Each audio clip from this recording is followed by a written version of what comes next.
Welcome to the JAT Chat presented by the Journal of Athletic Training, the official journal of the National Athletic Trainers Association. I'm Dr. Kara Radzak, an associate professor at the University of Nevada, Las Vegas. I'm excited to be joined today by Dr. Michelle Weber-Rollins, an assistant professor at San Diego State University in the School of Exercise and Nutrition Sciences and Athletic Training Program. Dr. Weber-Rollins' research interests specifically are looking at areas of concussion disclosure in both athletes and military cadets, and also looks at medical disqualification following concussion, concussion and nutrition, as well as mental health, health equity, and how concussion influences health quality of life. Today, we're going to be discussing her recent publication from her group in the Journal of Athletic Training, Case Characterization and Perception of Athletic Trainers Regarding Medical Disqualification Following Concussion. Thank you again so much for joining me. Thank you for having me. So, give us a little bit of introduction into this particular work, because it is a mixed methods study looking at medical disqualification, and it's coming from the athletic trainer's lens. So give us some insight into the methodology and why were you specifically looking at this? Yeah. So one, we're interested in it just because it seems like an area of opportunity and some growth. But this particular project has three kind of primary aims that I think highlights why we went into the methodology realm that we went into. So the first aim was ultimately just to describe medical disqualification following concussions in athletic trainers or clinicians who have been involved in medical disqualification, then describe their beliefs. So if they haven't been involved, what do they believe about the process? And then the third aim was to really explore factors that athletic trainers really believed should be involved in the medical disqualification following concussion process. And I think this is just my own research realm, but I do mixed methods research, and I think it's so interesting because with mixed methods we're able to ask the kind of how and the what, and then supplement that information or strengthen it with the why component. And so for our first two aims were cross-sectional quantitative survey-based methods. And then the third aim was qualitative. And so again, it just the complication of medical disqualification following concussion process just lends itself so well to mixed methods because we wanted to know the what are people doing, how are people approaching the process, and the why are they approaching it in that particular way, so we could follow it up with some qualitative methods as well. And there are many ways to do mixed methods research in general, but we chose essentially to have the two methodologies separate throughout the data collection and analysis process. And then the mixing component really came during the interpretation and information dissemination phase of it. So that is, in essence, the 1,000-foot view of the methodology. Perfect. So let's get into the what. That was aims 1 and 2. What was the population that you were looking at here as far as athletic trainers and their experience, and what are some of your general findings? Yeah, so ultimately from our survey-based methods, the kind of big pictures that we found from those two aims were that athletic trainers are going through the medical disqualification following concussion process far more frequently, at least for my perspective, than I would have guessed. And so we found ultimately that nearly half of our sample had been involved in a medical disqualification process following concussion. And of those who had been involved, they had been involved in about 2 cases or so. And then sample wide, we also found that athletic trainers had been involved in 563 medical disqualification cases following concussion. And so again, that really just highlighted, at least me going into the research, I would not have anticipated it to be that high. And so is just so illuminating that athletic trainers are going through this process without any sort of guidelines in order to help us really navigate that. that when concussion is already such a challenging injury, said to be one of the more challenging injuries that we face clinically. And then to add this added layer of complexity of when you should stop playing sports, it just complicates things even more. And we're doing it with very little support to guide us through that process. So that was one of the more interesting things that came out for me. Yeah, and just to like highlight that, right? You collected 502 athletic trainers that work in the collegiate setting. So about half of that, and it's such a larger number than one would expect. What were some of the other things that came out of that survey data that can help people as they're potentially having to go through this process or just to be prepared? Yeah, I think your point too, as far as like we collected sample from 502 participants is interesting too. And it was just focused at the collegiate setting. So those who had been medically disqualified from the collegiate setting, really excluding other settings. I think you're right, is such an interesting point. But ultimately, we found other kind of interesting things we found was that when we asked participants, who was involved in the process, we really found that the student athlete themselves was rated most frequently involved, followed by a team physician, head AT, sports specific AT, and then parents and guardians, and then a whole slew of individuals after that, too. And then when we asked who should be involved in the process, the participants again really rated team physicians, student athletes, and sports specific athletic trainers as being really high in the individuals who should be involved in that decision making process. And then some other really interesting things that we had asked as far as those factors that drive those decisions.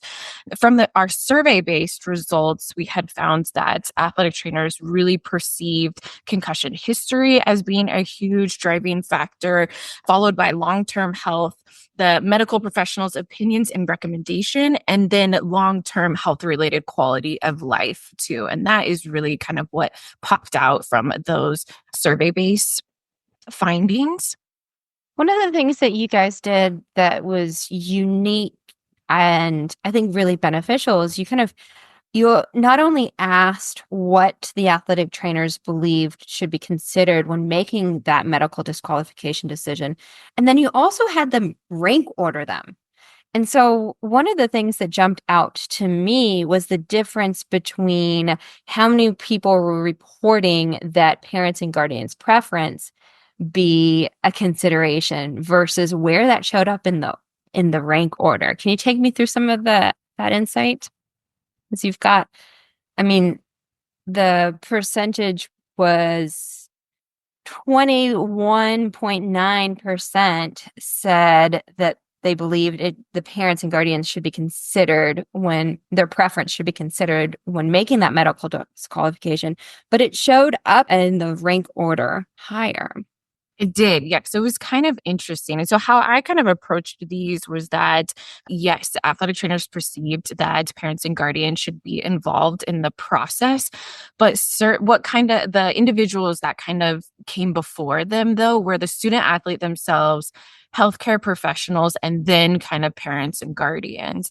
And I think this speaks well to considering the entire patient and the factors, the social factors that play a role in, again, this really, really difficult decision, right? Especially if the patient has high athletic identity or, especially at the collegiate level, they've been playing this sport for their entire lives. Their parents have been very heavily involved, and they're also still, young at college, right? Or certainly I consider them to be young. And so I think it just highlights, at least in my mind, that the parents and guardians decision might not be weighing a lot in it, and maybe it is, we don't know yet, but the athletic trainers are recognizing that they should be giving the information to the student athlete, but also advising them to seek advice from their parents, teammates, other individuals that are just important to their life in order to make a really sound decision for them, which again is something I think that we just do incredibly well. Let's talk about the number of concussions, right? This is something that everybody really wants to have something that they can quantify, right? So, what was the number of concussions that people felt like this would be my cutoff point?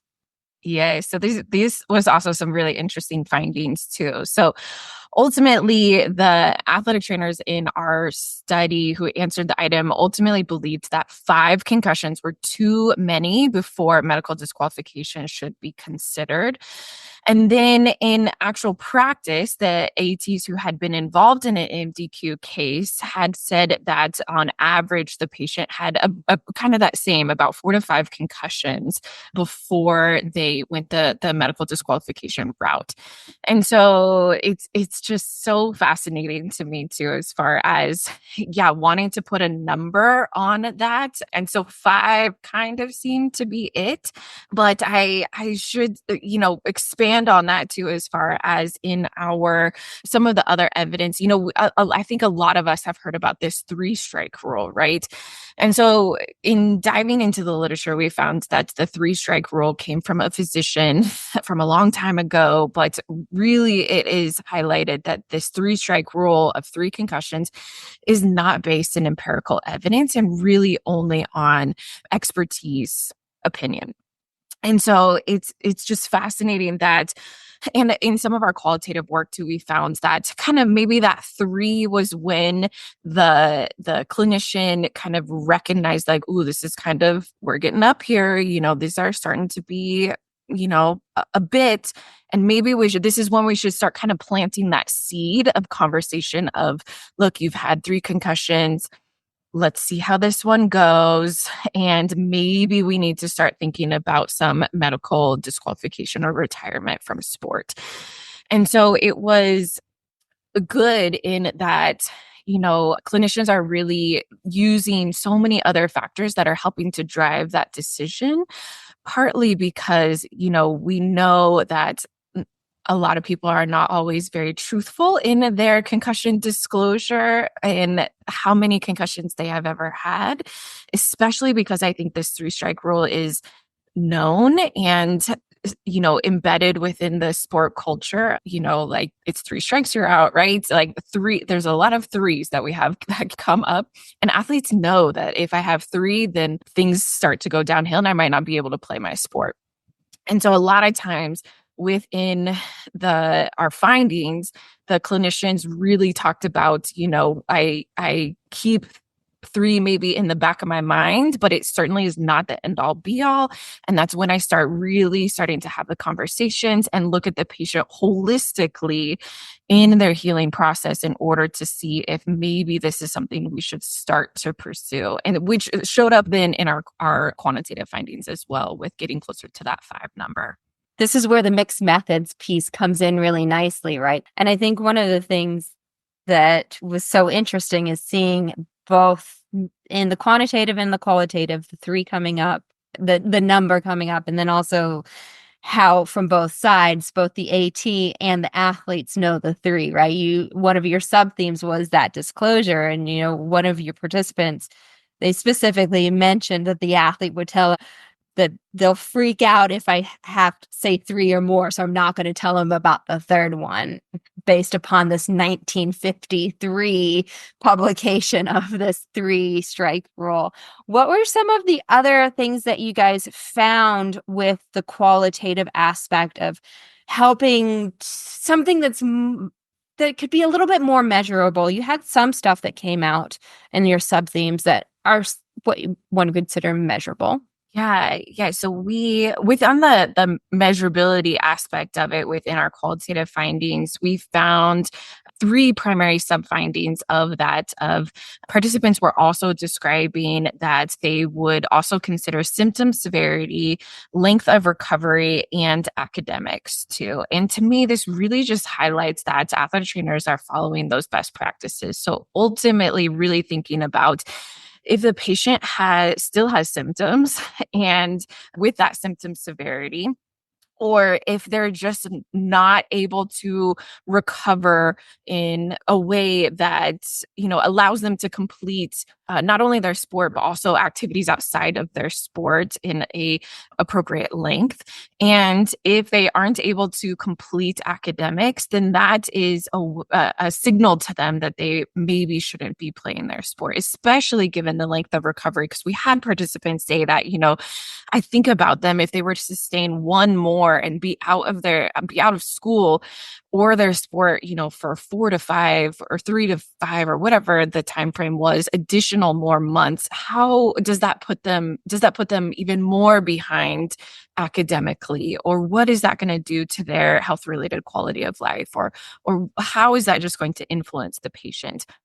And so it was just fascinating to find that athletic trainers are really using our assessments that we have in those kind of measurable sort of ways, and also to really consider the patient's overarching well-being in not only now but in a future sort of way too, in deciding or helping them to guide that MDQ decision, or at least providing that information to the patient.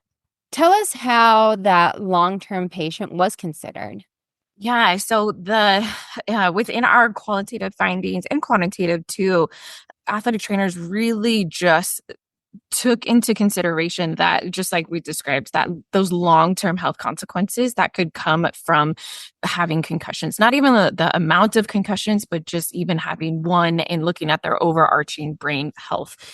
And so, and then kind of within this too, thinking about their long-term health related quality of life too. So really considering, not only how the patient is now, but how are they going to be in 10, 20, 30, 40 plus years, and understanding their overarching brain health.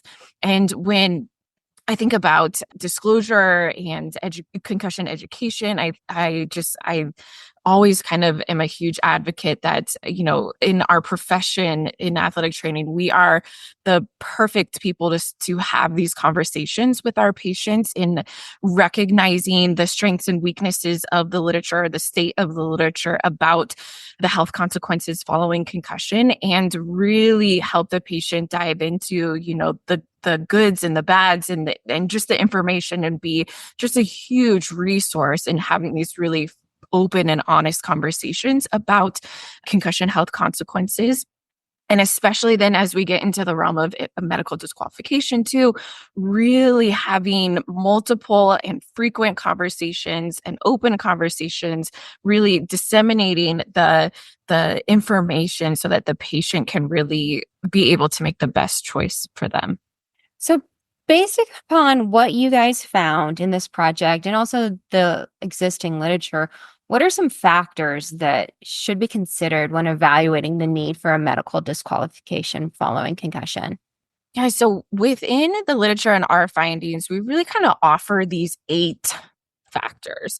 So the first one being concussion history, then persisting diminished academic or workplace performance, persisting concussion symptoms, any sort of structural abnormalities on neuroimaging, prolonged recovery, perceived reduced threshold of sustaining a recurrent concussion, any sort of psychosocial factors, and then risk of future concussions as well too. And so none of these are kind of seen as the end all be all within some recent consensus statement guidelines that have come our way too from some systematic reviews. But we kind of, in order to really holistically kind of examine the patient's overarching well-being, those are kind of the 8 that we recommend. And the nice thing is that our findings really mirrored several of those considerations, especially in regards to concussion history, that impact on academic performance, sport specific factors, and that length of recovery too. And so there are certainly nuances within each of these, but globally, that is what we kind of highlight as far as the state of the literature now, as far as what should be kind of in the back of the mind for clinicians guiding patients through this decision.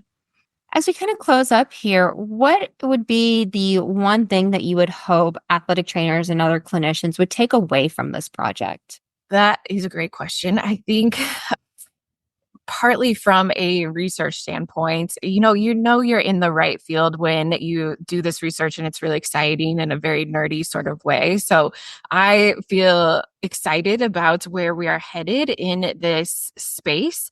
And I think I'm partly excited because, again, I just did not anticipate that so many clinicians were going through this really difficult process with very little support. And so that is something I think that comes out of this as far as almost like a call, as far as a need that we need work to be done in this area so that we can best support not only the clinicians, but also the patients who are, again, just making this really difficult decision. I cannot tell you how many times I have had people ask me recently because of the things that are going on, particularly with a very high profile athlete right now, as far as should they retire from sport.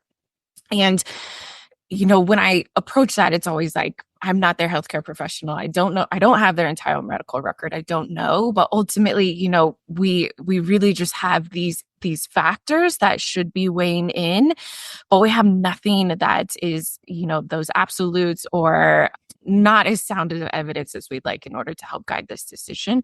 And so that's something that I think is important to come away from this, is that this process is happening far more frequently than we anticipated with very little evidence in order to help support that. And then the other thing too that I think is important to highlight from this work is just that really those kind of 8 factors in really understanding the patient holistically. And again, from our results, it seems like we're doing this well in order to, again, just think about the patient in not only now, but in the long term.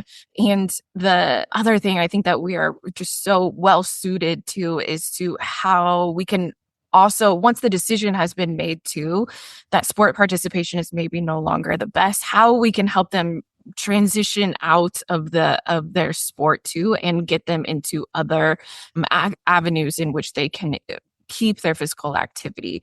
And so for this project actually too was we only highlight one of the themes that we found within our qualitative work, but one of the themes was kind of the participants really talked about the sport cessation transition. So what do they do once the decision has been made? And so really kind of stay tuned for additional work that kind of comes out of this, because it's, not only is it a difficult decision, we have these factors that can help guide us, but then once that decision has been made too, we have some tools, even that NATA really supports and sponsors that can help this transition from this really difficult process. Awesome. Well, again, thank you so much, Dr. Weber Rollins. We really appreciate you taking your time to discuss your project with us today. And we just want to remind everybody that this manuscript, as well as all of the Journal of Athletic Training's offerings, are open access thanks to the NATA. Thank you again. Thank you.